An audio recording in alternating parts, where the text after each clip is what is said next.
नमस्कार दोस्तों। एक आदमी जो सड़क पर सोता था, जो भूखे पेट रहा, जिसके पिताजी एक पेड़ के नीचे जूते गांठने का काम किया करते थे, आर्थिक तंगी के कारण जिसने अपनी पढ़ाई को छोड़ना पड़ा, जिसने 90 रुपए महीने की मजदूरी से अपना काम शुरू किया और अपनी मेहनत के दम पर करोड़ों रुपए का कारोबार खड़ा किया। आज ONGC, Indian railway, Hindustan petroleum, Indian oil, SR, L&T जैसी बड़ी कंपनियां जिसकी क्लाइंट है, जिसकी कंपनी का एनुअल रेवेन्यू 500 करोड़ रुपए है और 5000 के लगभग कर्मचारी जिसकी कंपनी में काम करते हैं। जी हाँ दोस्तों, ये कहानी कोई फिल्म की कहानी नहीं है, ये कहानी है अशोक खाड़े के संघर्ष की असली कहानी। कौन है ये अशोक खाड़े, इनकी कंपनी क्या काम करती है, इन्होंने कैसे इतना बड़ा कारोबार खड़ा किया, कैसे इन्होंने शुरुआत की, इन सभी सवालों का जवाब जानने के लिए इस वीडियो को लास्ट तक जरूर देखें। और इस वीडियो के लास्ट में मैं बताऊंगा कि हमें इस कहानी से क्या क्या सीखने को मिला। तो चलिए वीडियो को शुरू करते हैं।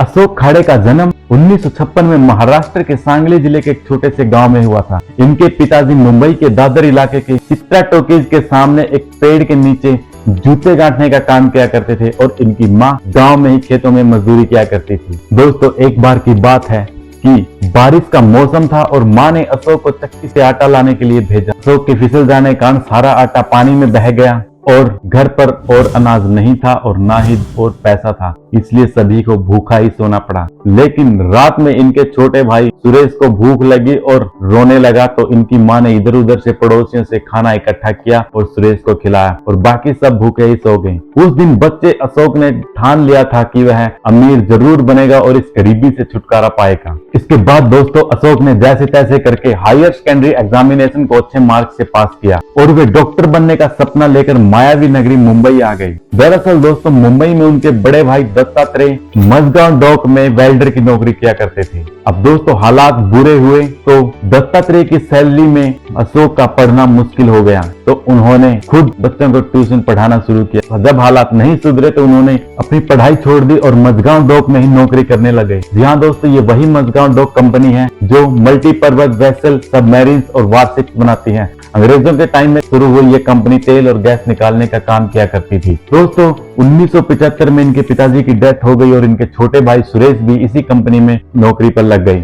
दोस्तों, अशोक ने कंपनी में नौकरी करते हुए ही मैकेनिकल इंजीनियरिंग का डिप्लोमा भी कर लिया था। उन्हें कंपनी का जहाज बनाने का काम बहुत पसंद आने लगा। 1978 में वे ड्राफ्ट्समैन बने तो कंपनी में जहाज के डिजाइन बनाने के काम में मशहूर हो गए। दोस्तों, 1983 में कंपनी ने अशोक को 1 साल की स्पेशल ट्रेनिंग के लिए जर्मनी भेजा और जर्मनी में जब उन्होंने देखा कि उनके लेवल का काम करने वाला एक जर्मन इंजीनियर उनकी सैलरी का 12 गुना पैसा लेता है, तब उनको उनके काम की इंपॉर्टेंस समझ में आई। और जब वो जर्मनी से वापस इंडिया आए तो उनकी सोच पूरी तरह से बदल चुकी थी। और उसी दौरान दोस्तों, इनके जो बड़े भाई दत्तात्रेय थे, उनका एक दोस्त कंपनी से रिटायर हो रहा था और कंपनी ने उनके सम्मान में एक पार्टी रखी थी। वो बंदा दोस्तों कंपनी में 36 साल नौकरी करके रिटायर हुआ था और अपनी जिंदगी से खुश था। उसकी दोनों बेटियों की शादी उसने कर दी। लेकिन दोस्तों, 36 साल नौकरी करने के बाद भी वो बंदा एक टूटे फूटे स्कूटर से ज्यादा कुछ नहीं खरीद पाया था। अब यही सोचकर अशोक को पूरी रात नींद नहीं आई कि क्या उसकी भी लाइफ ऐसी ही होगी,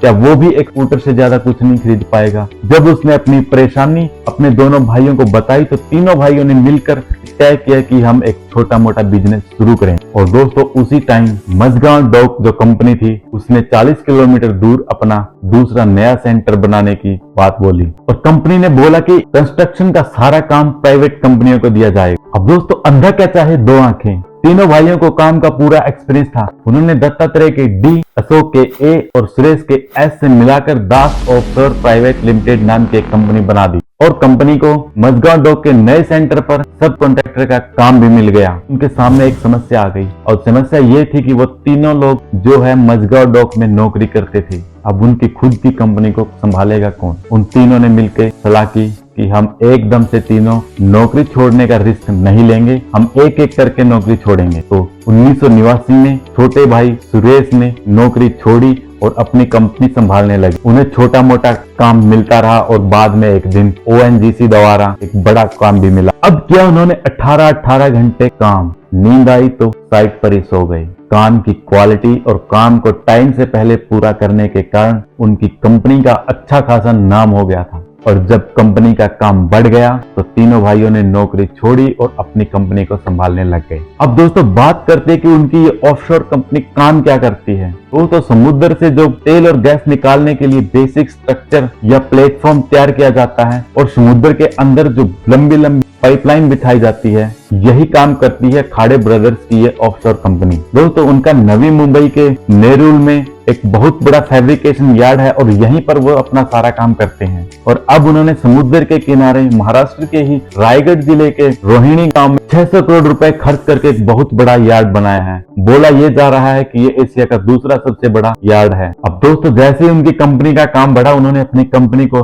3 डिविजन्स में डिवाइड किया। तो बात करते हैं मोरल ऑफ द स्टोरी के बारे में। दोस्तों इस कहानी की पहली सीख हमें यही मिलती है कि जिन खोजा तिन पाया, गहरे पानी पैठ, मैं बपूरा बूढ़न डरा रहा किनारे बैठ। मतलब दोस्तों कोशिश करने वालों को ही कुछ न कुछ हासिल होता है।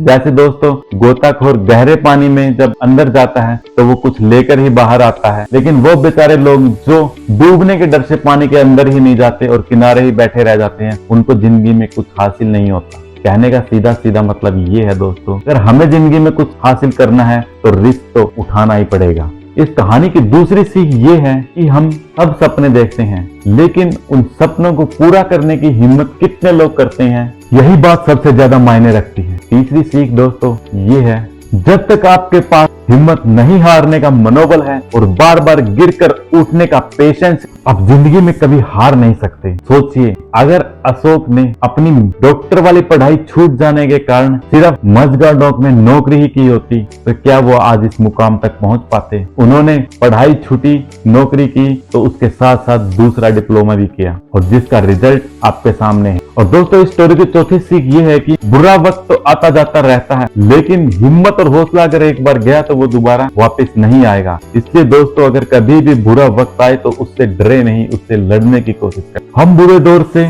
लड़ सकते हैं या उससे हार सकते हैं। यही बात हमारे जीवन में सफलता या असफलता तय करती है। इसलिए जब भी आपके जीवन में आपका वक्त आपके हिसाब से नहीं चल रहा हो तो काम करना बंद न करें। अगर आप काम करते रहेंगे तो हो सकता है आपको कुछ न कुछ मिले। अगर आपने काम करना बंद कर दिया तो इसका मतलब ये है आपको सिर्फ हार ही मिलेगी और कुछ नहीं। इसलिए अगर कभी भी जिंदगी में एक बार नाकामयाब हो तो दोबारा कोशिश करने से कभी नहीं घबराएं, क्योंकि इस बार शुरुआत 0 से नहीं आपके एक्सपीरियंस से होगी। धन्यवाद।